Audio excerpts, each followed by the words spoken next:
Hey, what's up guys? Today I'm gonna teach you how can you build like a pro in Redalert 2, Yuri's Revenge, and I'm gonna teach you every tricks in the book regarding to buildings and Redalert 2, Yuri's Revenge. Believe me, there's a lot of things that you didn't know about it. So without any further ado, let's begin the video. Disclaimer, before we jump to the video, I need to explain some stuff. Buildings are alone and with combos. So for example, you see now a small example on the screen. You see the barracks, when it's alone, is produced level 1 units. You see it on the screen. But if the barracks with radar, it produced level 2 plus level 1. You get the idea? So if you get the battle lab with radar and barracks, you get the level 3 with all the level 1 and 2. That's how building works alone and combos. There is some exception to the rule. I will show it on the screen, so pay attention for it. Everything you need to know is on the screen.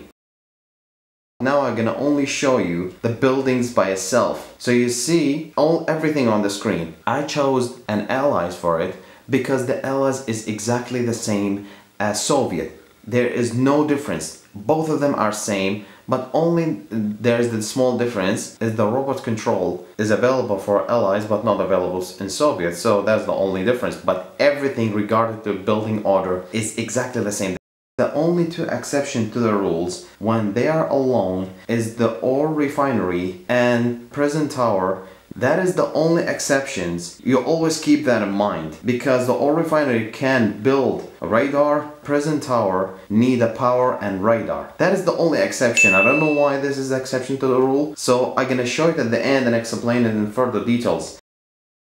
So now you see the power can produce barracks and ore refinery. You cannot build everything if you don't have the power at the beginning. You cannot build the barracks without the power, and you cannot build the ore factory without power because everything built on top of each other. So you see now I sell the power, and you see you cannot build these buildings again. Why you see these buildings on the screen? You see the war factory and radar because I have the barracks and I have the ore refinery. You see that's the next level building order. So everything is like a chain. You get the idea? You cannot pass to the third chain if you not have the first chain in order. And one of the most things that you can do if you have power and you have ore refinery, you can build radar and you build a naval factory. And this is a very good thing if you want to get rushed, if you want to rush to someone, or if you want to scout, or if you want to build sea as fast as possible. So this is a very good trick to do it better than build a power, ore refinery, barracks, and then you build these factories. You can build directly power and ore and directly go to these factories. As you can see now, the power, it produces the ore and the barracks, and the barracks and the ore, it produce war factory and radar. That's how it is. Without these two factories, you cannot build the next one. But I told you the only exception is the ore refinery. The ore refinery is the only exception. It can let you jump to the next building. I don't know why, but this is the rule. So you see, if I build the radar, I cannot pass and build the battle lab because the battle lab need the radar and the war factory at the same time. You see now, when I have both of them, build the war factory and the radar, I can build now the battle lab. And you see now, if I sold the barracks and if I sold every factories below it, like for example the ore refinery, the power, it still can build the battle lab. This is how it's gonna work.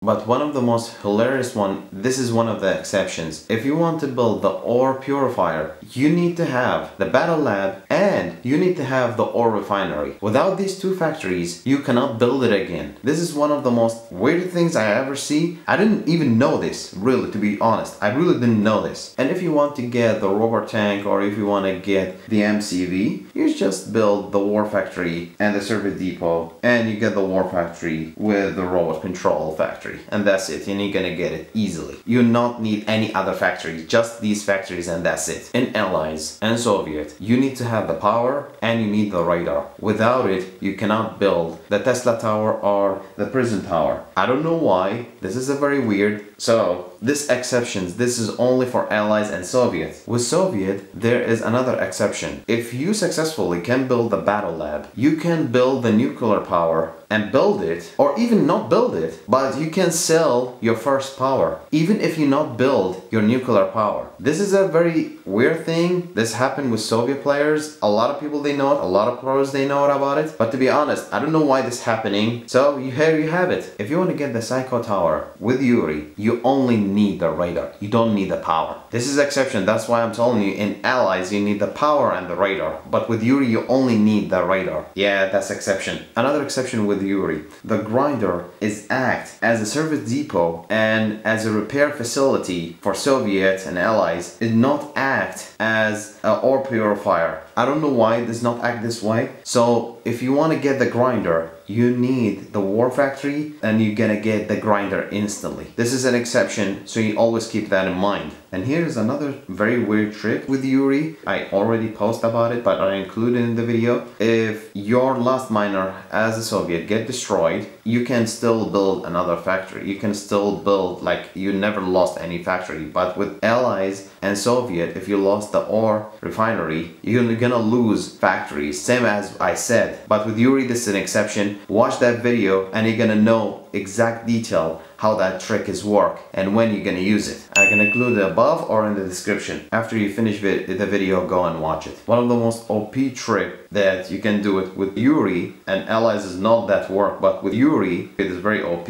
that you can get the boomers very fast. How you're gonna do it is just by buildings, power and the ore refinery, and then the C factory with the radar, and then you're gonna get the boomers because it's gonna promote to level 2, and you're gonna spam the out of your enemy because you're gonna scout him because you have the radar as a Yuri and you have the boomers. That is why nobody play 1v1 on a C with Yuri, because they know boomers are extremely OP at the beginning of the game.